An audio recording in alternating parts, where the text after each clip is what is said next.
हाँ जी दोस्तों, मई 26 का आरटीपी रिलीज हो चुका है कॉर्पोरेट एंड अदर लॉस का। मैं आपको फटाफट बताता हूँ इसमें। मैं आपको ये बता दूं कि कुछ टॉपिक मैं लेता हूँ, कुछ टॉपिक हमारे यहाँ लविश मथानी सर लेते हैं। तो सबसे पहले देखिए, जो अमेंडमेंट वाला जो पोर्शन है ये आपको लविश सर अभी कवर कराएंगे। तो मैं सीधा, थोड़ा बहुत अमेंडमेंट है वो ये लविश सर का पोर्शन है। और अब मैं स्टार्ट करूँ बेटा एग्जाम के क्वेश्चन जो मेरे से रिलेटेड है। तो सबसे पहले आते हैं एमसीक्यू। ये एमसीक्यू जो केस सिनेरियो बेस्ड होते हैं, तो आपको सबसे पहले ध्यान ये रखना है कि जब भी एग्जाम में आप मल्टीपल चॉइस क्वेश्चन के केस पढ़ोगे तो ये जो केस है ये केस पढ़ना ही नहीं है। आपको सीधा क्या करना बेटा, ऑप्शन पे आ जाओ, सीधा क्या क्वेश्चन पूछा जा रहा है। आइए स्टार्ट करते हैं। सबसे पहले बोला है Yashwant the elder brother of Utkarsh agreed to become nominee in his Utkarsh pharmaceutical private limited OPC. ये कंपनी ओपीसी, उसमें ये नॉमिनी बन गया। आपको मालूम है कि जो ओपीसी होती है उसमें एक मेंबर होता है और एक नॉमिनी होता है उसका। आगे, विच of the following regarding formality must be completed by Utkarsh while making Yashwant nominee. आपको ये बोल रहा है कि ये जो उत्कर्ष जो मेंबर है वो यशवंत को अपना नॉमिनी बना रहा है, तो उसको क्या फॉर्मेलिटी करना पड़ेगा। तो हम लोग को मालूम है कि जो भी, चलिए एक एक ऑप्शन पढ़ते हैं फिर डिस्कस करेंगे। Utkarsh must have obtain return consent letter from the Yashwant and stated his name as nominee in the MOA under the nomination clause. ये ऑप्शन ए ही बिल्कुल सही हो गया, क्योंकि हमारे जो कंपनीज एक्ट में प्रोविजन क्या है कि जिस पर्सन को नॉमिनी बनाना चाहते हैं उसकी प्रायर रिटर्न कंसेंट लेना जरूरी है। और जो कंपनी का एमओए का नॉमिनेशन क्लॉज होता है, सक्सेशन क्लॉज होता है, ओपीसी में एमओए के 7 क्लॉज होते हैं, तो 7th क्लॉज में उसका नाम लिखना पड़ता है कि ये पर्सन हमारा नॉमिनी है। तो ऑप्शन ही हो गया, बाकी ऑप्शन देखने की भी आवश्यकता नहीं है। लेकिन फिर भी मैं आपको बता दूं, इसके बाद ऑप्शन 2 में क्या लिखा है कि नॉमिनी का नाम आर्टिकल में लिखना पड़ता है। गलत है भाई, नॉमिनी का नाम आर्टिकल में नहीं होता बल्कि किस में होता है, एमओए में होता है। इसके बाद में अगला पॉइंट में, अगले पॉइंट में ऑप्शन में है कि मेमोरेंडम आर्टिकल किसी में भी बता दो, ये भी गलत है, केवल एमओए में ही बताना पड़ेगा। और चौथा ऑप्शन भी एकदम गलत है। चलो आगे बढ़ते हैं फटाफट।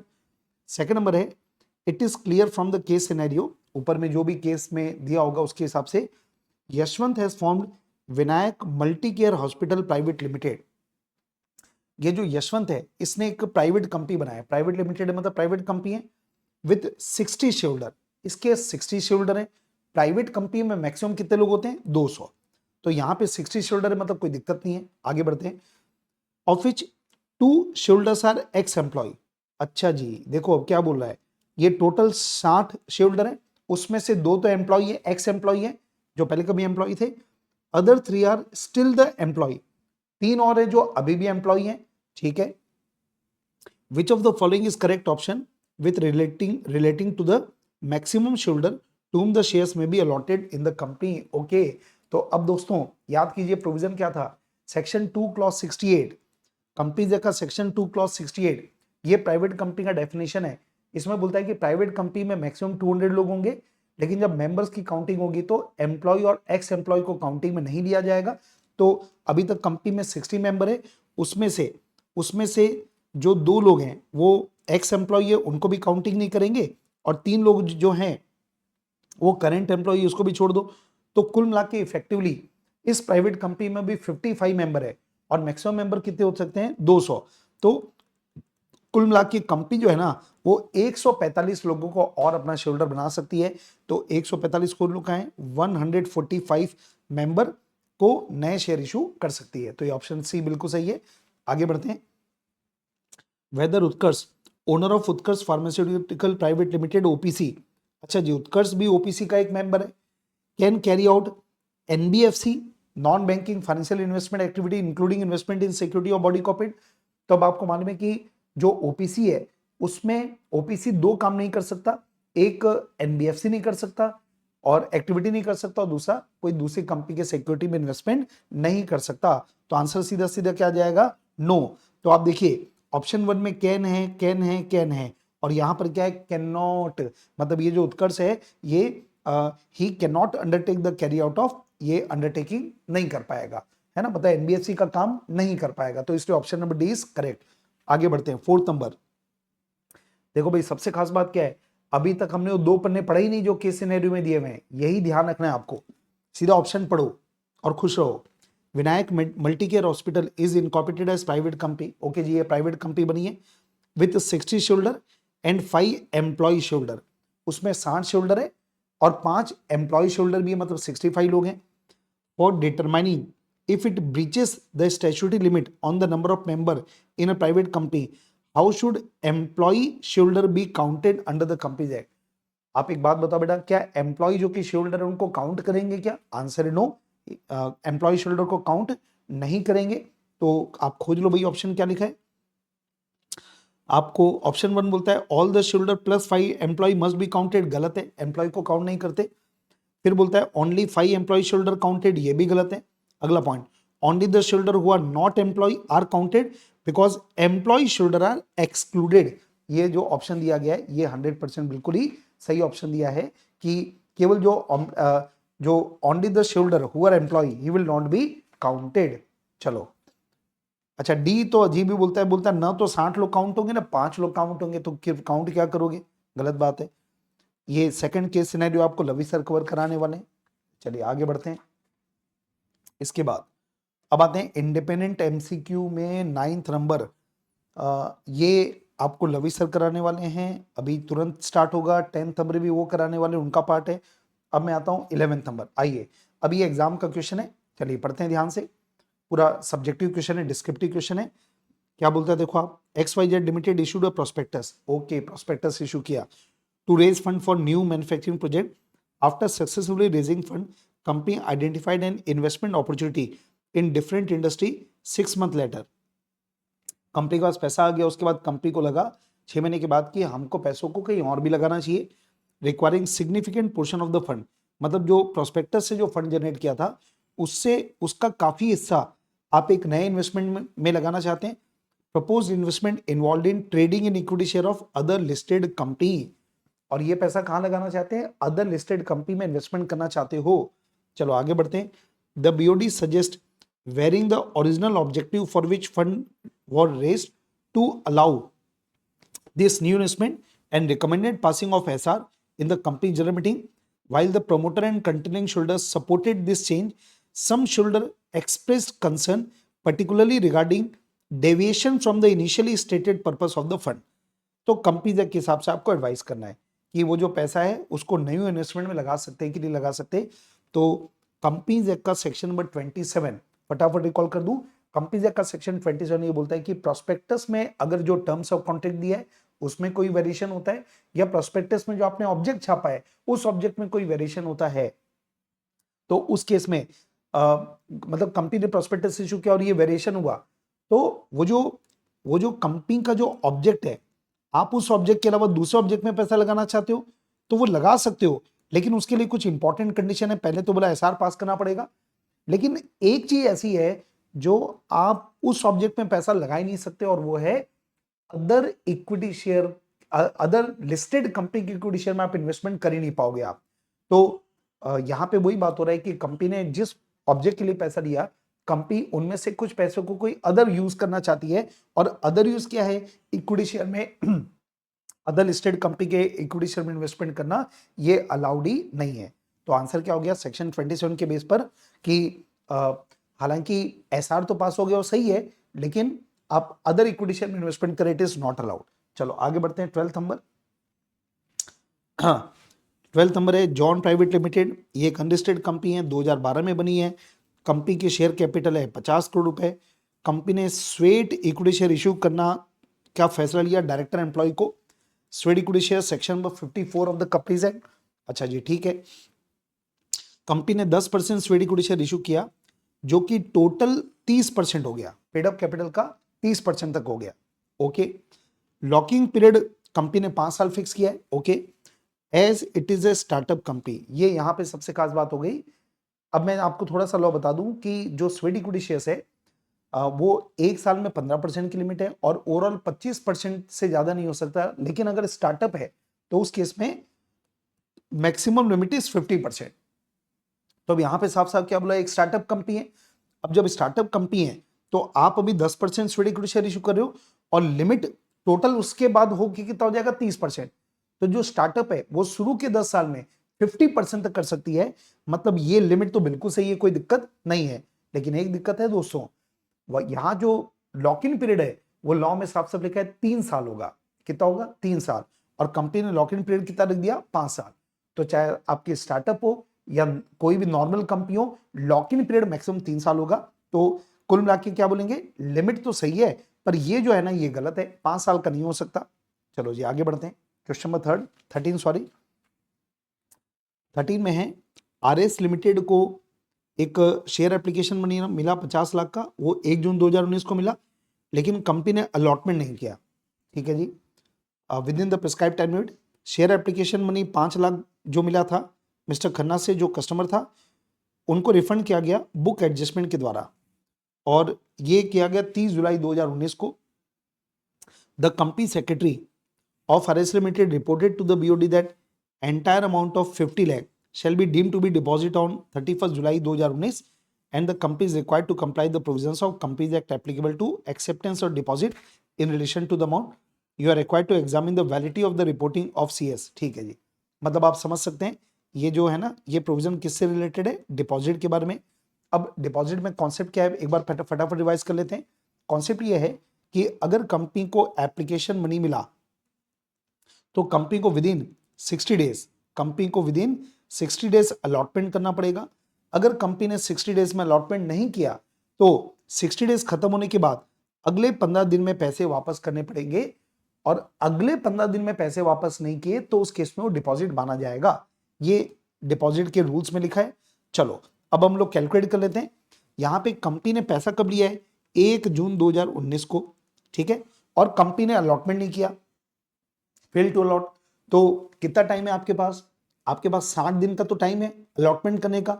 60 दिन में भी नहीं हुआ तो अगले 15 दिन में रिफंड करोगे, 15 दिन के बाद डिपॉजिट होगा ना।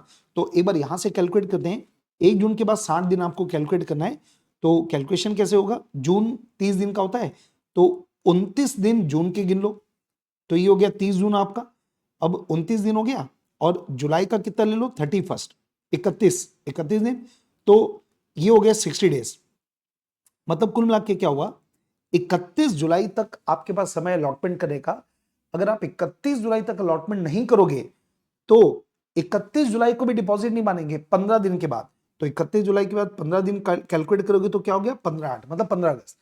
तो 15/8 तक आप अगर रिफंड नहीं करोगे उसके बाद डिपॉजिट मानेंगे। अब यहां पर तो इन्होंने क्या किया, ये डिपॉजिट किस दिन मान रहे हैं? 31 जुलाई। तो भैया 31 जुलाई को डिपॉजिट नहीं मानेंगे, 60 दिन हुआ है अभी, उसके 15 दिन के बाद डिपॉजिट मानेंगे। तो ये गलत है कंपनी का कंटेंशन। और दूसरा एक ये जो बात किया ना कि मिस्टर खन्ना जो कि कस्टमर है उसे एप्लीकेशन में मिला था 5 लाख और वो कस्टमर है, तो क्या कंपनी उन पैसों का एडजस्टमेंट कर सकता है क्या कि तूने एप्लीकेशन दिया और तू मेरा डेटर भी है, तो वो जो पैसा है एप्लीकेशन का उसको मैं अपने डेट में एडजस्ट करूंगा? इसका आंसर है नो, क्योंकि लॉ में साफ साफ लिखा है कि वो द अमाउंट, वो जो एप्लीकेशन मनी का जो पैसा मिला ना, it has to be refunded. अगर आप कहीं और एडजस्ट करोगे तो उसको रिफंड नहीं माना जाएगा। तो यहां पर इसको रिफंड नहीं माना जाएगा, और रिफंड नहीं मानेंगे मतलब क्या हुआ, इसको डिपॉजिट मान लिया जाएगा। ठीक है जी, तो ये हो गया आपका क्वेश्चन नंबर 13। हाँ जी बेटा, क्वेश्चन नंबर 14 पे आगे बढ़ते हैं हम लोग। क्वेश्चन नंबर 14, पीक्यूआर लिमिटेड एक कंपनी है जो कि मैन्युफैक्चरिंग कंपनी है, is in the process of expanding its operation, काम बढ़ाना चाहती है। To support this expansion PQR limited acquired a plot of land along with the building, एक बिल्डिंग खरीद लिया प्लॉट के साथ, from ABC limited, ABC limited से खरीदा है। अनदर कंपनी, ये भी एक कंपनी है in the same industry, the property is however subject to existing charge. Okay, आपको क्या बोल रहा है, पीक्यूआर ने जो बिल्डिंग लैंड है वो किससे खरीदा? एबीसी से, और एबीसी कि ये जो प्रॉपर्टी ना इस पे ऑलरेडी चार्ज लगा हुआ है। ठीक है जी, आगे पढ़ते हैं। Created in favour of bank, मतलब ये जो एबीसी है उसने बैंक से कोई लोन लिया था तो सिक्योरिटी में दे दिया। आगे, this charge has been registered by ABC limited at that time, और ये जो चार्ज था वो रजिस्टर्ड भी हो गया। ठीक है, आपको मालूम है 77 लॉ बोलता है कि जब भी कोई कंपनी चार्ज क्रिएट करती है तो उसको रजिस्टर्ड करना पड़ता है 30 दिन के अंदर। आगे, डायरेक्टर ऑफ पीक्यूआर लिमिटेड, अभी ये पीक्यूआर लिमिटेड कौन सी हो गई भाई? जो एबीसी से प्रॉपर्टी खरीद रही है, और एबीसी वो है जिसने ऑलरेडी चार्ज क्रिएट किया हुआ है। ठीक है, is of the opinion that as the charge of the property was already created, no further obligation to be fulfill from the side of PQR limited. मतलब पीक्यूआर के डायरेक्टर क्या बोल रहे हैं कि ये जो चार्ज है तो ऑलरेडी लगा हुआ है, आरओसी को रजिस्टर्ड है, तो हमको कोई नया चार्ज रजिस्टर्ड करने की आवश्यकता नहीं है। आगे बोलता है after negotiation the bank the charge holder consented to sell and transfer the property to PQR limited. तो जो बैंक है ना, बैंक ने परमिट कर दिया बीसी को कि तुम इस प्रॉपर्टी को बेच दो, तो पीक्यूआर ने खरीद लिया, ये तो बराबर सही है। With the condition that PQR must register new charge और the acquired property as the security for its own loan obligation. लेकिन कंडीशन डाला गया कि पीक्यूआर को भी इस चार्ज को रजिस्टर करना पड़ेगा। Advise whether the contention of director of PQR is correct, give your answer in the provisions of companies act. देखो भाई, सीधा सीधा अपन एक कॉन्सेप्ट ले लेते हैं, इसका मीनिंग क्या होता है। कंपनी के डायरेक्टर क्या बोल रहे हैं, उनको लगता है कि चार्ज को फिर से रजिस्टर्ड करने की आवश्यकता नहीं है। अब यहाँ पे लॉ क्या बोलता है, हमारा कंपनीज एक्ट का section number 79 of the companies act ये बोलता है कि अगर कोई कंपनी ऐसी प्रॉपर्टी खरीदती है जिसपे ऑलरेडी चार्ज है, तो जो एक्वायरिंग कंपनी है, जो प्रॉपर्टी को खरीद रही है, उसको उसके ऊपर 77 एप्लीकेबल होगा। मतलब यहां पर क्या हो गया, ये जो पीक्यूआर लिमिटेड है वो एक ऐसी कंपनी जो एक ऐसी प्रॉपर्टी खरीद रही है जिसपे चार्ज लगा है, तो पीक्यूआर को वापस से इस चार्ज को 30 दिन के अंदर रजिस्टर्ड करना पड़ेगा। तो यहाँ पे लॉ एप्लीकेबल कौन सा होगा, सेक्शन नंबर 79। मतलब कंपनी के डायरेक्टर जो है ना पीक्यूआर के, जो बोले कि चार्ज को रजिस्टर करने की आवश्यकता नहीं है, ये बिल्कुल गलत है। चार्ज को रजिस्टर करना पड़ेगा अंडर सेक्शन 79। चलो आगे बढ़ते हैं। इसके बाद कंपनीज एक्ट के प्रोविजन के अनुसार आपको कमेंट करना है। पहला, mister Prem and his wife Mrs Archana jointly hold the shares of ABC limited in a dematerialized account. In such circumstances, which of the joint holder is entitled to exercise the voting right through e-voting facility?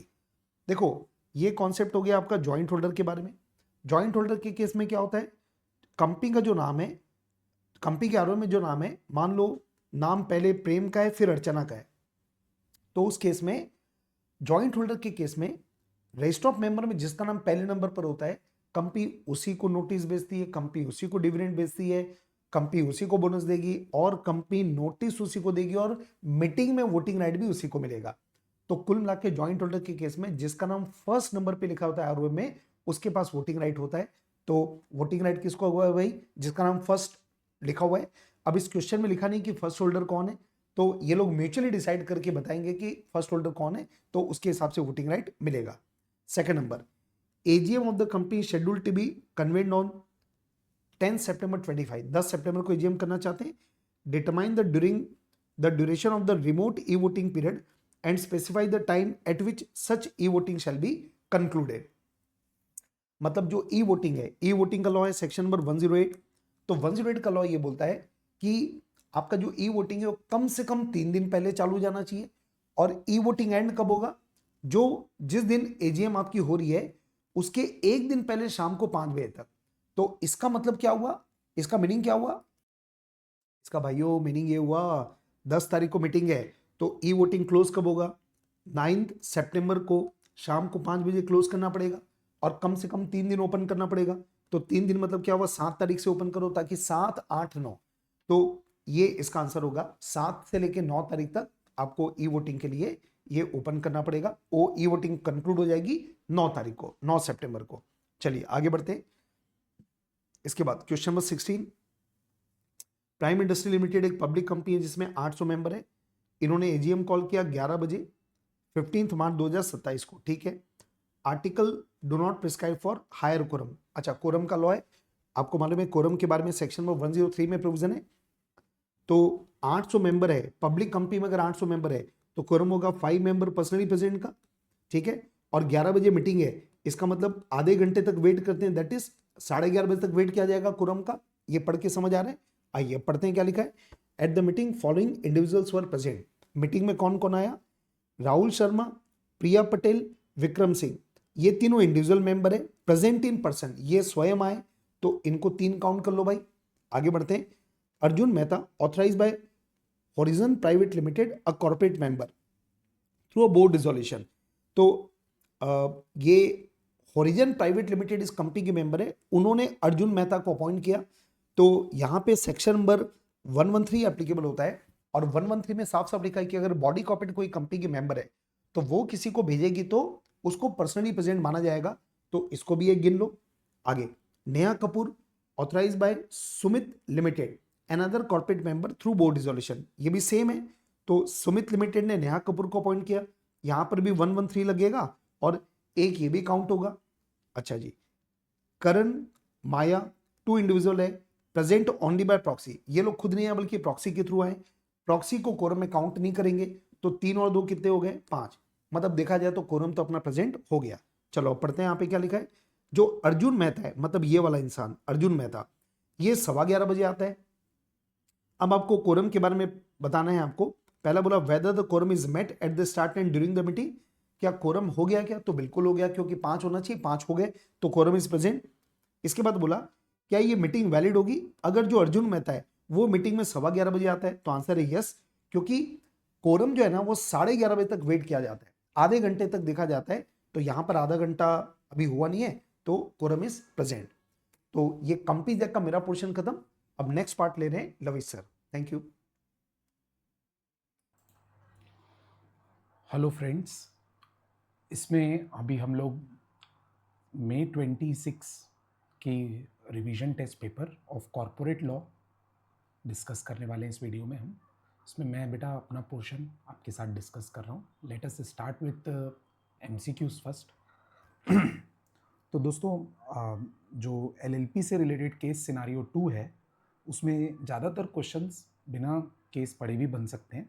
मैं 5th question से पढ़ रहा हूँ, या आप चाहें तो अपने सेटिस्फेक्शन के लिए एक बार केस जल्दी से रेफर कर लें।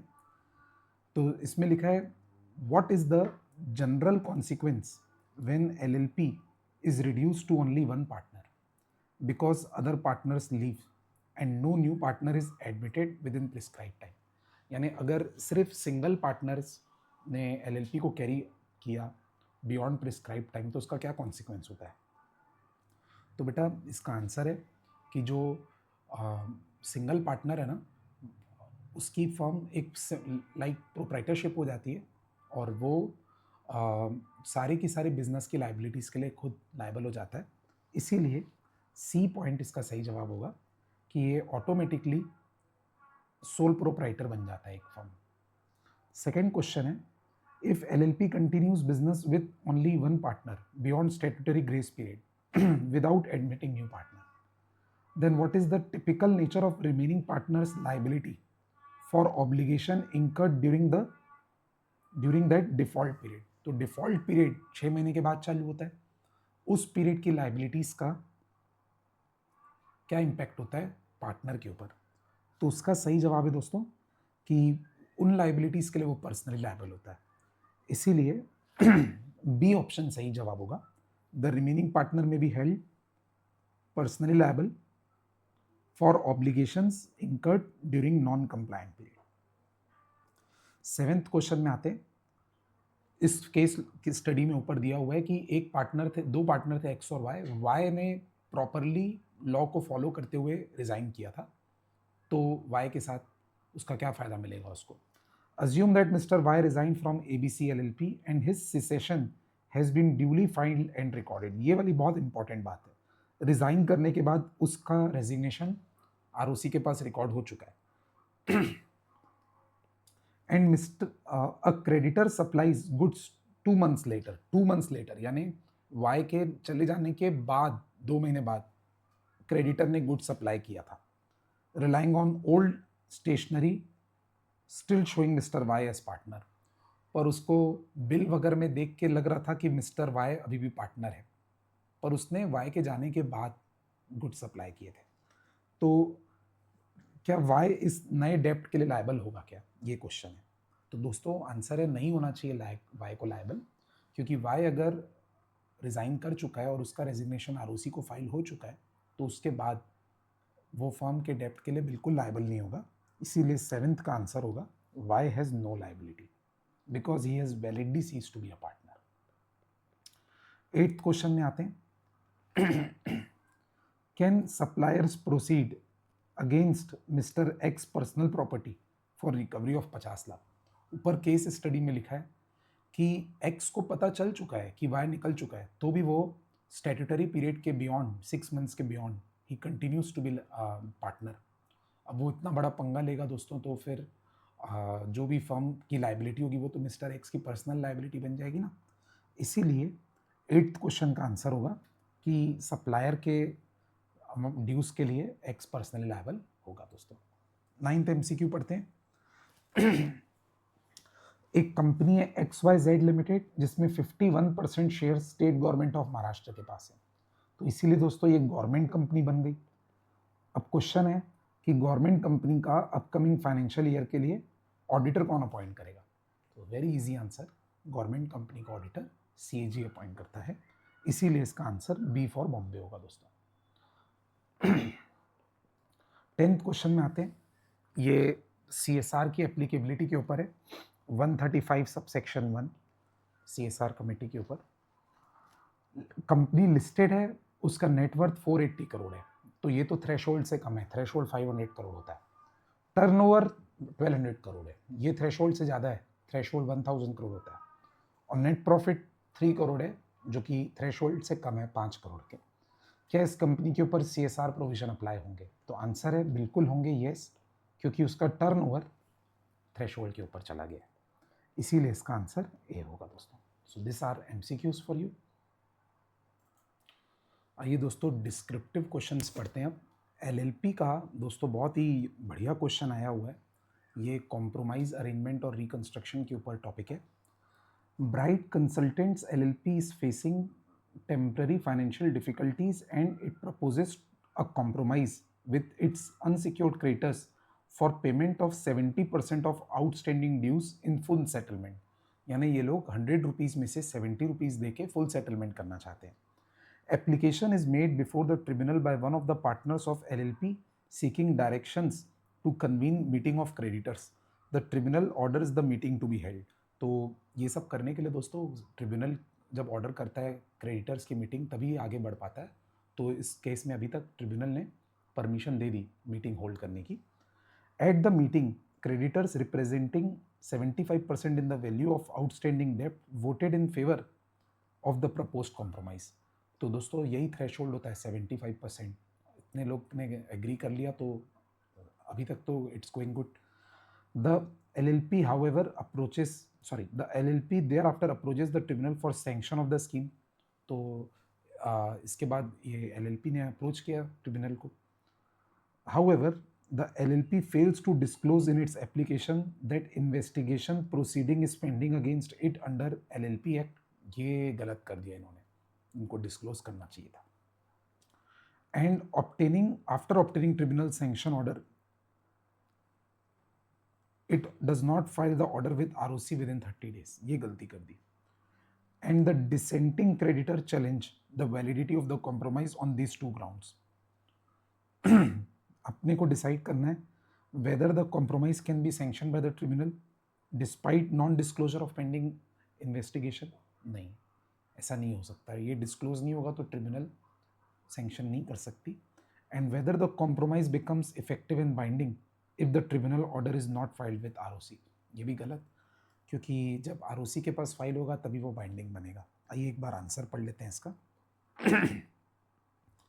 आंसर लिखने का तरीका दोस्तों, पहले ये पूरा प्रोसेस लिखना है कि if 3/4 of the members in value agree to the compromise, then compromise shall be, if sanctioned by tribunal by order, become binding on all the creditors and parties।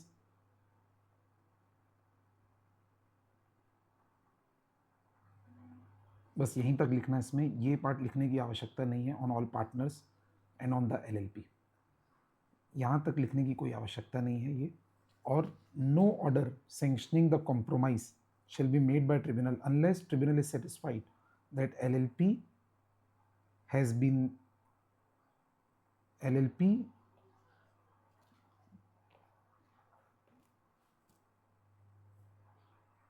has disclosed to the tribunal all material facts relating to the LLP including latest financial position and pendency of any investigation।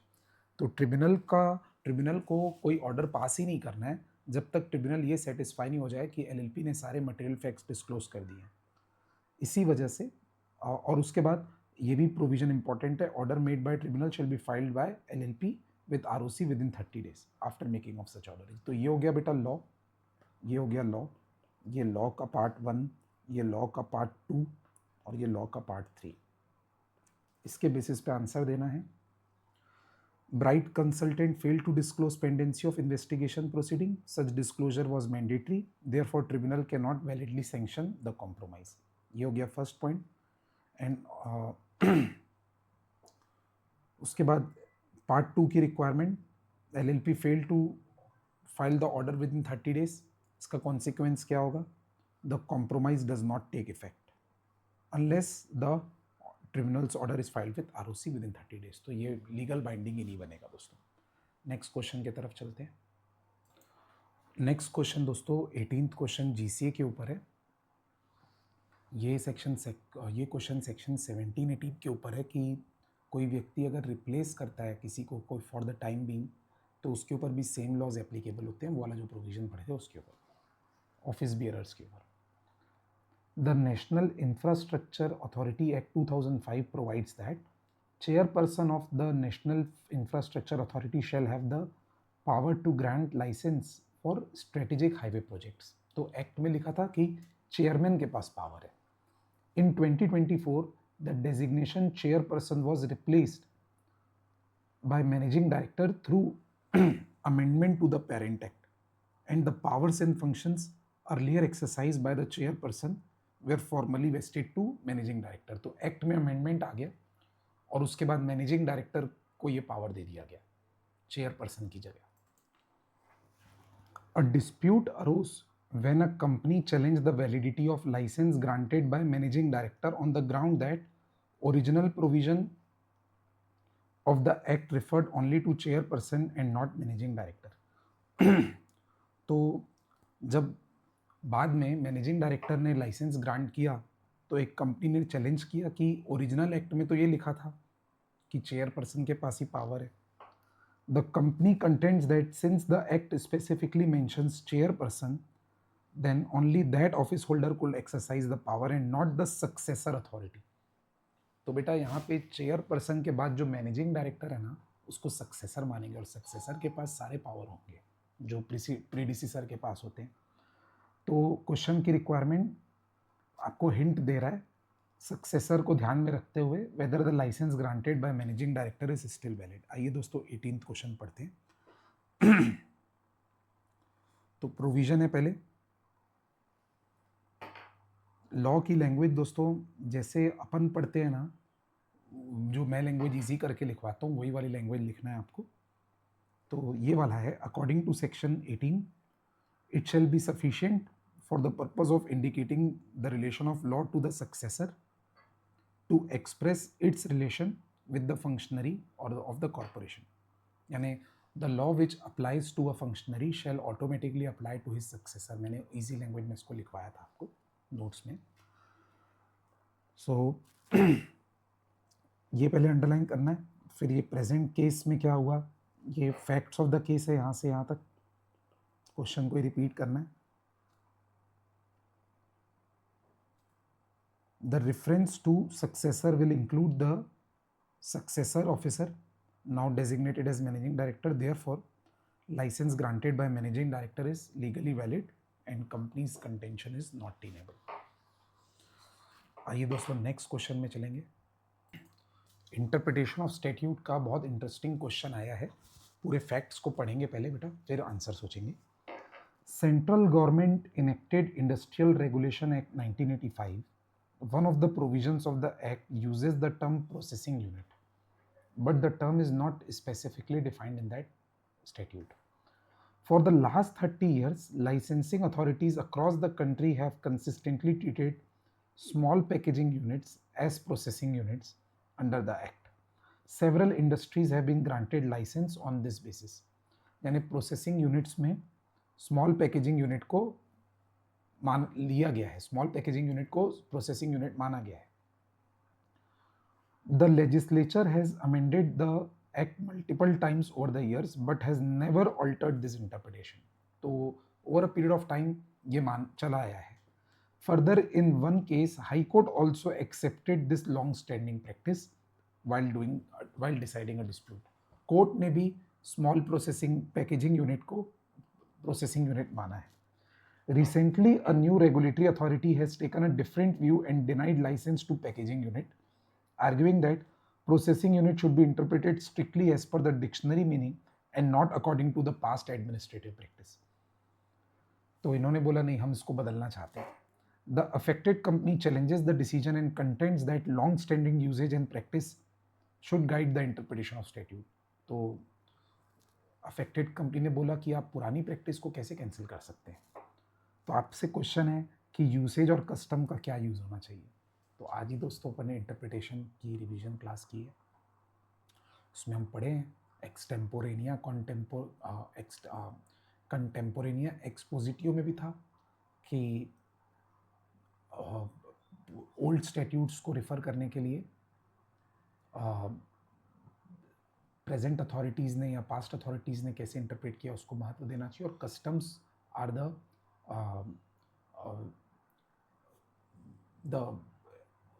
Correct interpreter of law. ये भी doctrine पढ़े थे अपन.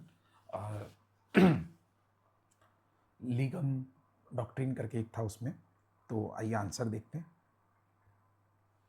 ये दो doctrine coat करना चाहिए इसमें अपने को. ऑप्टिमा लीगम, that is custom is the best interpreter of law, and contemporanea expositio est optima et forticinia in league.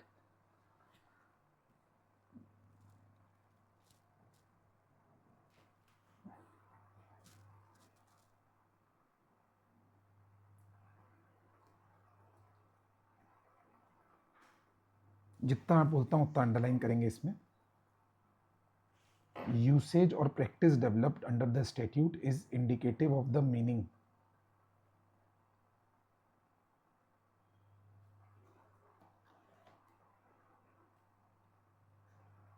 When usage has received judicial approval, then it gains additional weight. जैसे इस question में हुआ था.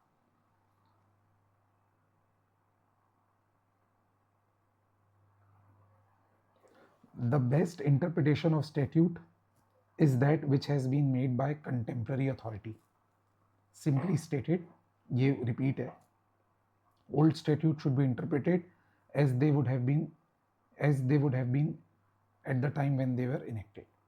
इसीलिए in the given case the long-standing and uniform administrative practice would carry significant value. Persuasive word को ignore करो in interpreting the word processing unit. तो court को अभी मीनिंग चेंज नहीं करना चाहिए, लेजिस्लेटर को मीनिंग चेंज नहीं करना चाहिए. Next question sir. चलिए दोस्तों क्वेश्चन नंबर 20 पढ़ेंगे. लास्ट फेमा के ऊपर है. इसमें पर्सन रेसिडेंट इन इंडिया और आउटसाइड इंडिया की डेफिनेशन के ऊपर क्वेश्चन है. Golden global limited is a company incorporated and registered in Germany. भाइयों अगर इसका स्टेटस पूछोगे तो ये पर्सन रेसिडेंट आउटसाइड इंडिया हो जाएगा because it is incorporated outside India. On 1st April 2012, it establishes a branch office in India and in Chennai. This Chennai branch subsequently began controlling the operation of another branch, Golden Global Limited, situated in Dubai. तो आपसे पूछ रहा है कि सबका status बताइए. हम लोग की बुक में ऐसा सेम क्वेश्चन हम कर चुके हैं दोस्तों. क्या नाम से था वो क्वेश्चन? सॉफ्टवेयर के नाम से था कुछ क्वेश्चन. प्रिंटेक सॉफ्टवेयर करके कुछ क्वेश्चन था. Printex same. तो चेन्नई ब्रांच का क्या स्टेटस होगा? चेन्नई ब्रांच दोस्तों सिचुएटेड इन इंडिया है ना. तो branch situated in India, owned or control by person resident outside India is PRI. तो इसीलिए ये पर्सन रेसिडेंट इन इंडिया रहेगी. और गोल्डन ग्लोबल का क्या होगा? गोल्डन ग्लोबल भले ही बाहर बनी है but it is owned and controlled by this Chennai branch. तो situated outside India but owned or controlled by person resident in India, इसीलिए ये भी person resident in India बन जाएगी. That's it. So good luck दोस्तों. This was RTP for you. Thank you.